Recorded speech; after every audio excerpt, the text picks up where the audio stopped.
존나 무서운데. 귀신 나오는데 씨. 와, 왜 이렇게 드디어 와버렸다.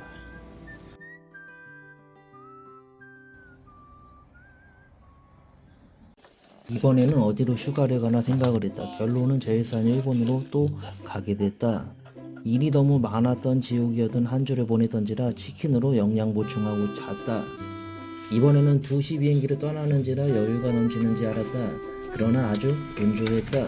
날씨가 애매해서 옷을 많이 챙겨가야 했다. 빨아놓은 게 없어서 걸린 빨래 바로 개에 갔다. 우선 주말에는 날씨가 아주 죽인다고 한다. 그런데 10월 초인데도 아직 30도다. 더 죽겠다. 이번에는 서울역 대신 신길에서 환승하기로 했다. 확실히 경기도민에게 이게 가장 빠른 것 같았다. 아직 짝퉁인지 아닌지 모를 고귀한 신발 제카야마 30 신고 고향 일본으로 출발했다. 무임승차도 손쉽게 할 수 있을 것 같은 신기력이었다. 간만에 오니 아주 새로웠다.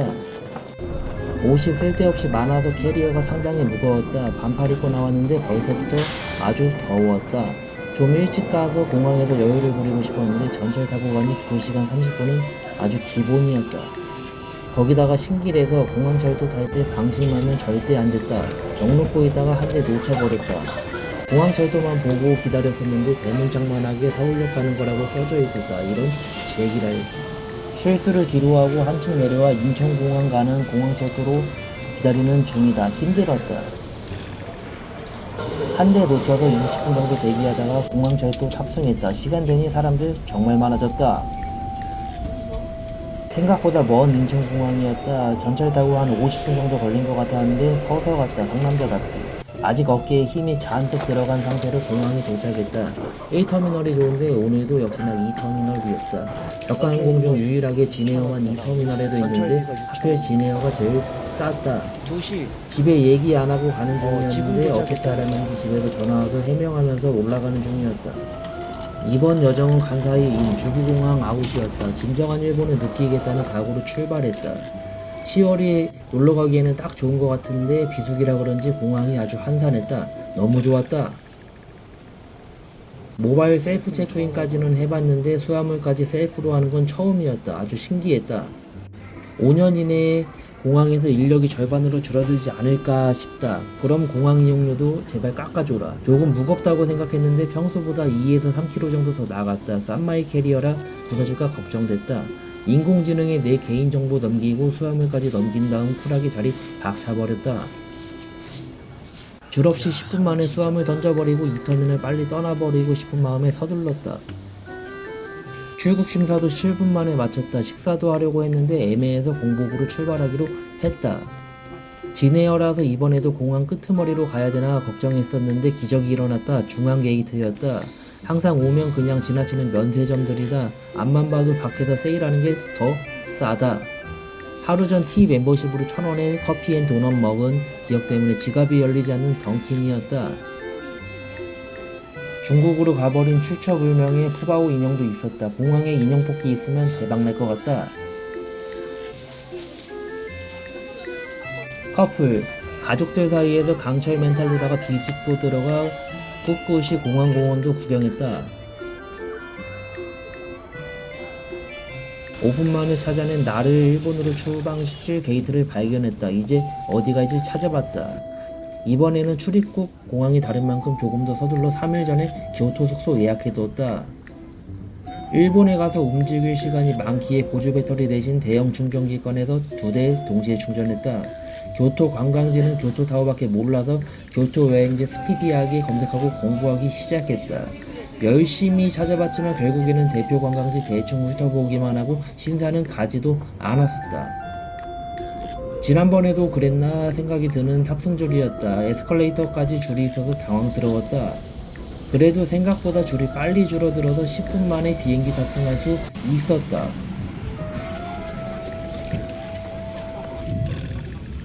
이번에도 하루 전에 모바일 체크인에서 비상구 뒤 2번째 줄 창가로 자리 선점했다. 큰 비행기라 그런지 흔들리는 정도가 매우 적었고 날씨도 좋아서 아주 스바라시했다. 후지산은 아니었지만 아주 멋스러운 사람들이 모였다. 일본 갈 때는 창가 자리 꼭 사수해야겠다. 2시간 만에 일본 착륙. 생각보다 연착도 되고 해서 30분을 허공에 뿌려버렸다. 나에게 뒷자리여서 서둘러서 못 내리는 상황이라 그냥 여유를 갖고 나갈 채비를 했다. 일본은 우리나라보다 1시간 해가 먼저 져서 슬슬 노을 분위기가 나기 시작하는 상황이었다. 남의 불행은 곧 나의 행복. 출국장 바라보면서 사람들의 씁쓸한 표정 감상하면서 도파민을 분출했다. 이런, 인천에서는 셔틀 안 타서 좋아했는데 이번 간사이에서는 셔틀 당첨이었다. 셔틀에서 내리고 나서는 아주 스피디하게 움직였는데 작년과 길이 다른 것 같았다. 이 길이 맞나 생각되는 구석탱이로 어떤 아저씨가 가서 따라갔는데 역시 이게 길이었다. 간사이 공항도 무지하게 큰 걸로 알고 있었는데 올 때마다 굉장히 소박하다는 생각이 들었다. 운이 좋게도 수화물 찾으러 가자마자 캐리어가 바로 발견돼서 바로 픽업해서 도망쳤다. 지난 여행에서 돈이 좀 남긴 했는데 시내에서 이온뱅크 ATM 발견하기 어려워 미리 출금하는 중이다. 트래블 월렛에 환전을 너무 많이 해뒀다. 후회가 된다. 그리운 정치, 작년에 비행기를 놓쳤던 간사이 공항 도착. 2번밖에 안 와봤지만 익숙했다. 보루토가 아닌 근본 나루토와 사스케가 나를 맞이해줬다. 조만간 정주행해야겠다. 아유 또 온다. 여행은 낮에 해야 하는데 교토에 도착하기 전에 해가 져버릴까봐 조마조마한 상황이다. 그러나 교토까지 얼마나 걸리는지도 알아보지 않고 온 한국놈이었다. 시간도 심지어 모른다. 경찰 쪽으로 향하다 보니 사람들이 어마무시했다. 다들 시내로 가는 사람들에게 분명했다. 오사카를 간다면 난카이 남바를 탔을 테지만 이번에는 교토역으로 가야 해서 하루카를 찾아야 했다. 교토로 바로 가는 사람들이 적어서 그런가 하루카는 따로 인포센터가 없었다. 자세히 보니 신세카이가 있는 덴루 지역도 들르는 루트였다. 다음에는 저거 타고 오사카 가야겠다. 인포센터에서 어렵게 물어물어 티켓 발권기까지 찾아갔다. 근데 이 발권기도 사람 헷갈리게 한다. 발권은 금방 되는데 거기까지 찾아가는 길이 너무 헛갈렸다. 다음에는 이런 일 없을 거다. 또 가야겠다.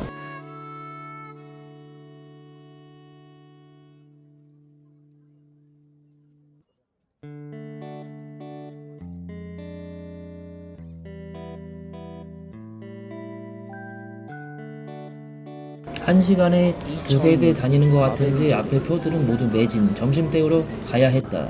30분 교토까지 시간은 1시간 20분 정도 걸렸다. 오사카에서 4에서 50분 정도 더 걸리는 수준이었다. 나는 언제 저런 호텔 가보지 했던 곳을 가보게 되었다. 캡슐 호텔도 있다고 한다. 퍼스트 캐빈이다. 짭으로 오해받을 만한 제테리아와 사이제리아, 가성비 좋은 식당들이 즐비해 있었다. 그러나 나는 시간이 안 돼서 아쉽지만 별로 좋아하지 않는 편의점 음식을 사러 갔다. 로손에서 카레 고로케와 멘치카스 버거 그리고 녹차를 샀다. 총 490엔. 칼로리도 살벌했다. 맛은 상당히 짰다. 녹차 안 샀으면 큰일 날 뻔할 정도였다. 근데 가성비 그리고 맛은 좋았다. 카레가 한국 아비꼬가 형님이라고 할 정도로 녹진함이 있었다. 이게 180엔이었다. 근데 이걸 상온에 두고 팔아도 되나 하는 생각이 들었다. 조리빵들 모두 상온 보관 중이었다. 5분 만에 1000칼로리, 오늘의 첫 끼 섭취해버리고 염원하던 교토로 향하기로 했다. 근데 이게 답답한 게 하루카 열차표는 영무원한테 보여주고 들어가야 했다. 이상했다. 어리버리 까다가 10분 남은 상황에서 조급하게 영무원 형님한테 표 보여주고 들어갔다. 열차 시간이 임박해서 그런가 사람들이 줄을 서고 있었다. 근데 이거 타기 너무 어려웠다. 이제서야 확인해보는 내가 탈 기차 시간표. 작년에 열차 놓쳐서 비행기도 놓친 놈이다. 여행은 아무래도 쪼는 마음, 긴장이 돼야 좀 더 재밌기 때문에 이러지 않을까 싶은데 미친놈이다. 하루카 열차는 TT가 트레이드마크다. 근데 정차 시간이 너무 짧아서 좀 당황스러웠다.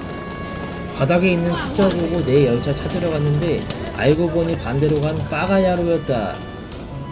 청소 아저씨가 하찌는 반대라고 알려주셔서 캐리어 끌고 반대편으로 바로 뛰어갔다. 우와.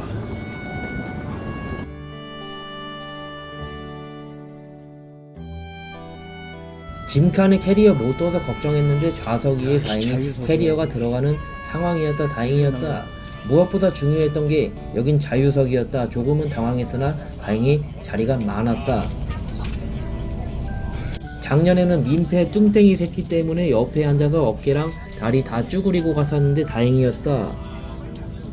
조금은 아쉬웠지만 해가 지기 전 노을과 풍경을 감상하며 교토로 나아갈 수 있었다. 하나 더 아쉬웠던 점은 반대편에서 노을이 지고 있어 고개를 돌려야만 볼 수 있었다는 점이다. 일본의 가정집들 정치가 있다. 이번 숙소가 한인민박이라 가정집이었는데 기대가 되기 시작했다.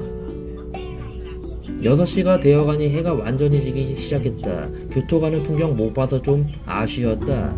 덴노지를 지나가면서는 하루카스 전망대가 보여서 여기가 덴노지구나 알아차릴 수 있었다. 순식간에 1시간 20분이 지나가서 교토역 도착해버렸다. 완전한 밤이 돼버렸다. 열차 안에 타있던 모든 사람들이 내리기 시작했다. 교토역에 내리니 또 정신이 없었다. 일본에 도착하자마자 또 구글맵이 나에게 엿을 매겼다. 방향을 반대로 알려줘서 반대 방향으로 갔다. 거기다가 도착하니 이전에 검색했던 것과 달리 다른 노선으로 길을 또 알려줬다. 원래는 게이안 열차 타고 가려 했는데 구글이 갑자기 방향을 틀어 나라선을 안내해줬다. 게이안이었으면 순식간에 갔을 텐데 새로운 나라선을 타러 모험을 떠나야 했다. 나라라인. 일본 전철은 환승이 안 되기 때문에 차비를 아끼기 위해 머리를 이리저리 굴리기 시작했다. 머리가 아팠다. 하필 나라선만 반대 방향을 안내를 해줘서 무거운 내가 차례. 버렸다. 나라선이 있는 곳으로 가니 매표소가 있었다. 발권을 하기로 결심했다. 이것저것 눌러보다 주변을 살펴보고 깨달았다. 이런 샹 신칸센 매표기였다. 나라라인. 우선은 열차가 여기는 맞아서 물어물어 다시 나라선표를 발권하러 위층으로 올라갔다. 아주 죽이는 냄새의 와플집이에서 정신이 혼미해지려 하는 순간이었다.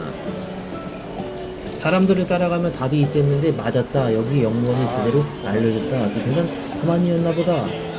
발권도 필요 없고 바로 전철 탈 수 있다고 했다. 하루카 티켓이 있는 경우만 그렇다. 약간 에버랜드 사파리 버스 생각나는 열차 타고 목적지 후지 노모리역으로 향했다. 근데 이 열차 1시간에 한 대씩 다니는 느낌이었다. 20분 전에 봤던 사람들 아직도 있었다.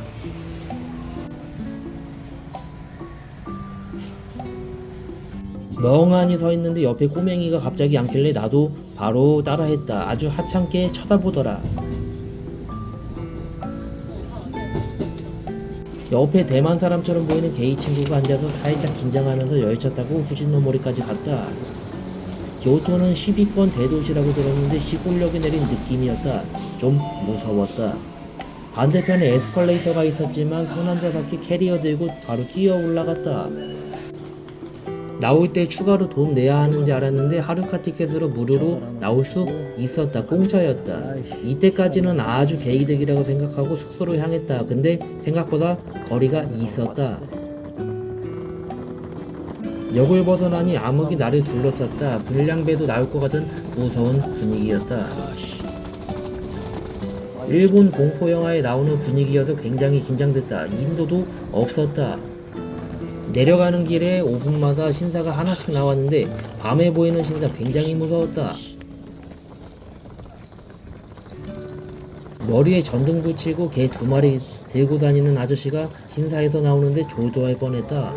근데 구글맵이 길을 잘못 알려줘서 그 아저씨한테 길 물어서 부랴부랴 숙소로 진격했다.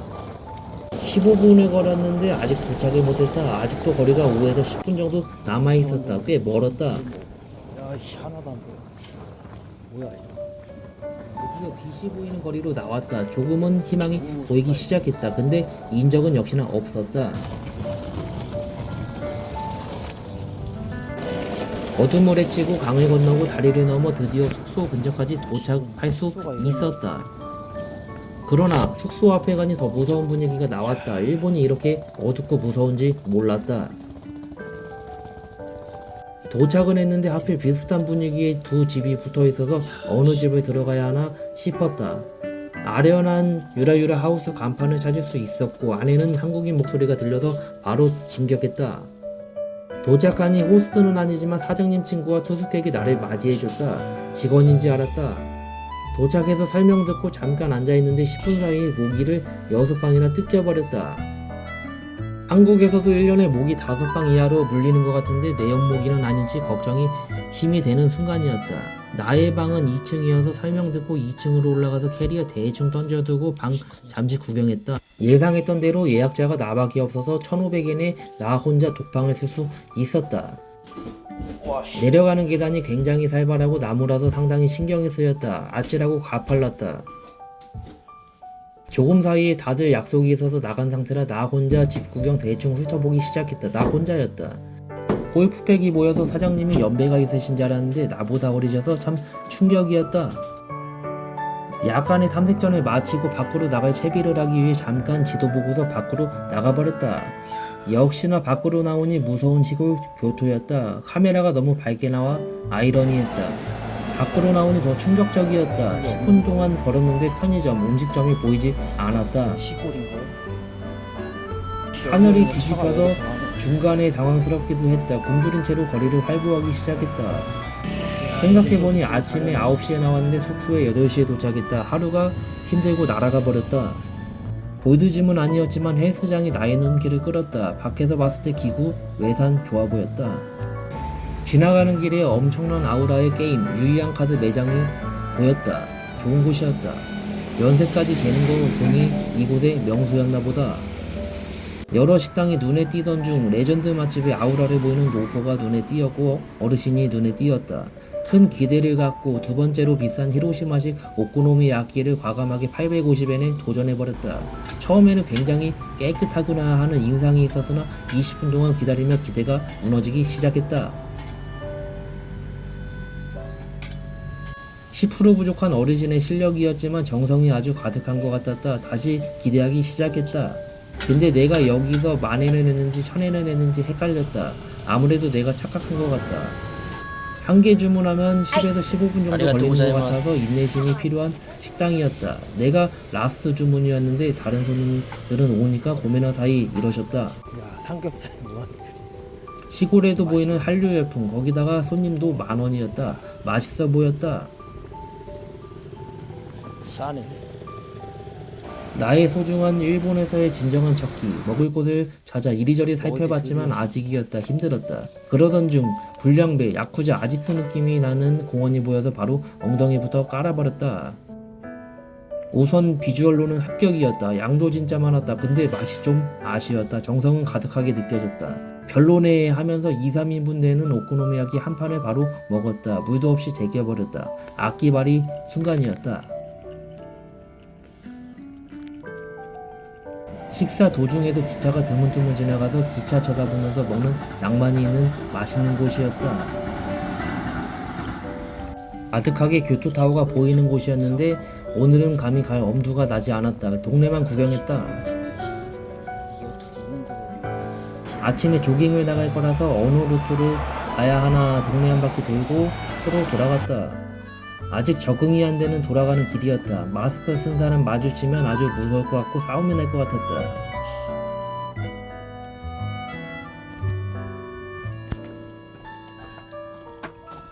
발에 물집이 잘 생기는 타입이라 발에 테이프 칭칭 감고 나왔는데 첫날은 대성공이었다. 안 생겼다.